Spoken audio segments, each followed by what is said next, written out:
Listen guys, I don't do guides anymore, okay? That's the old me. But this is an exception. It's not the most detailed thing in the world, but I do hope it helps. And to those who keep asking me if you should play ArcheAge, if you've watched videos and formed your opinion on it, then what do you think? I say go for it. If you have time to grind in another MMO, or maybe you just want to log into a game and milk cows for 5 minutes a day, ArcheAge might be for you. And if it is, there's a link down below to join.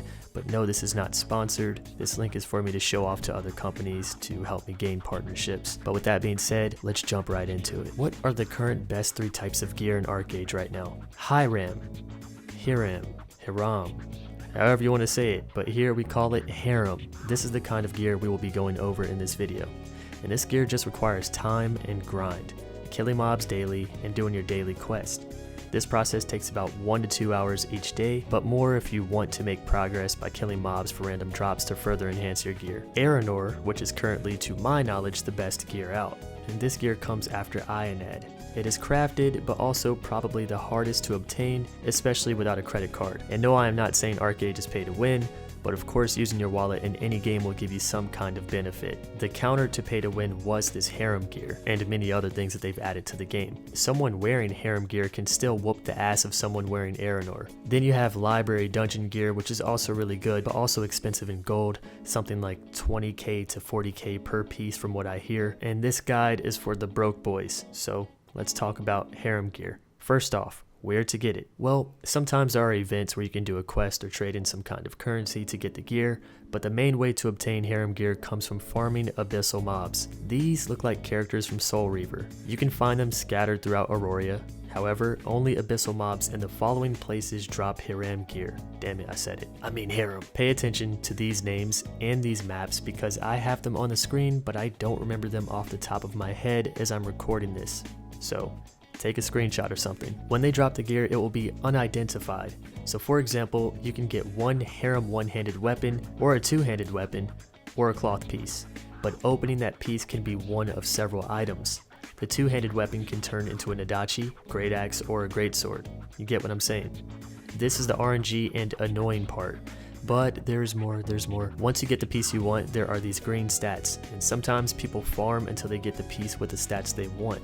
Magic defense or attack might not benefit the class you run, so you'll either grind for another piece to replace it, or you'll enhance the piece, and throughout the enhancement process you are given chances to reroll stats you dislike. But it could replace it with another stat you dislike, so it's best to find a piece with all or most of the stats you want before enhancing. So how do you enhance this gear? Enhancing this gear comes from either feeding it other Hiram pieces of gear, or it comes from infusions. Infusions are obtained from doing dailies, and currently there's quite a few dailies to be done throughout Aurora, Diamond Shores, Sun Gold, and Reedwind, just to name a few. These are quests to usually kill 50 mobs, and this can be done insanely fast in a party or getting with the raid, which you can usually find in nation chat throughout the day. After you turn in the quest, you can choose either Awakening Scrolls, which we will get to, or infusions. The mobs throughout these areas also drop infusions, and I'm pretty sure the abyssal mobs that drop gear do not drop infusions. So pretty much where you find abyssal mobs outside of the places I listed earlier, they drop the infusions. The daily questing areas are full of mobs that drop them. There's also a daily raid you can do where you have to help refugees, kill mobs for meat,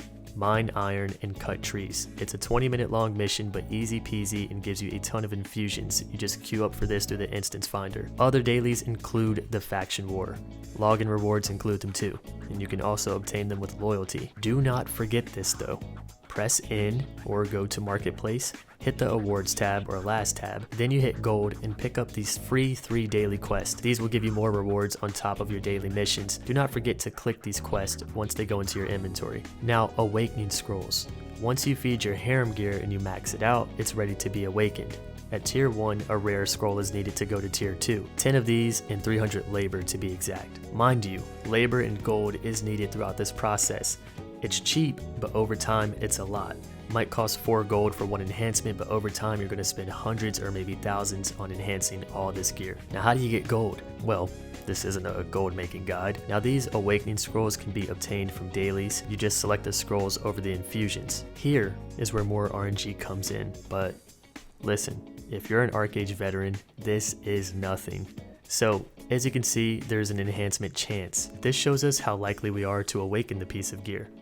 If it fails, do not panic. This will increase your success chance the next time. It's like Black Desert. The downside is that the item can crystallize, and I believe crystallized items cannot be upgraded, so they're pretty much stuck in their current state. You can decrystallize an item with a scroll you can obtain from the honor shop for 10k honor, and honor is given out like candy these days. Awakening 6 or 7 times so far. I've had to deal with 1 crystallization. The only shit part about this whole process to me is finding the piece of gear you want. Earlier today I farmed for an hour with loot buffs, hoping for a leather piece with a group of people, so killing mobs was much faster, only to come out with one-handed weapons, plate and cloth gear, and a two-hander, but that means more gear to feed the piece I want once I find it. After about a week with no extra grinding, I've obtained a tier 2 Divine Nadachi. I'd say that's pretty good. Whenever you awaken the gear, it will drop in stats, but that's not because it's becoming weaker. In fact, it's becoming stronger, but it loses a grade or 2. And after some synthesizing, you'll be back to where you were. So I hope this guide helps you guys out.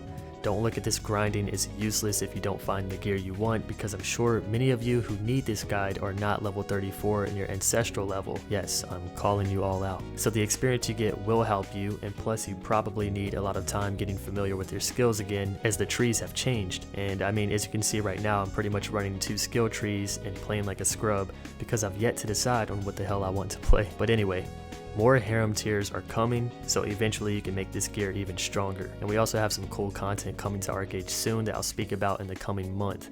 Until then, use this time to gear up, and I'll catch you all in the next video.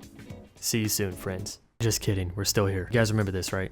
Blue portal takes you to Mirage. For those of you with obsidian gear, like me, there's a machine here, the Mirage Salvage Forge. What you want to do is bring 1 stone brick to Mirage Isle, or however many you need. You'll go down to other, and you'll go to conversion obsidian, harem conversion rune. You'll click on this and you will craft it. You will then take that item, click on it, and click on the obsidian item you wish to salvage. Now do not do this unless you're working on a piece of harem gear that will replace that piece of obsidian, and you know that salvaging that obsidian gear is going to give you enough infusions to feed to your replacement, and you'll have more armor or more DPS. So depending on how far you are with synthesizing your new gear, salvaging your old obsidian might be worth it. As far as how many infusions you get for the obsidian piece, it depends on the tier and it depends on the grade of it. You can find that information out on a website that I will link in the description below. Alright guys, have fun.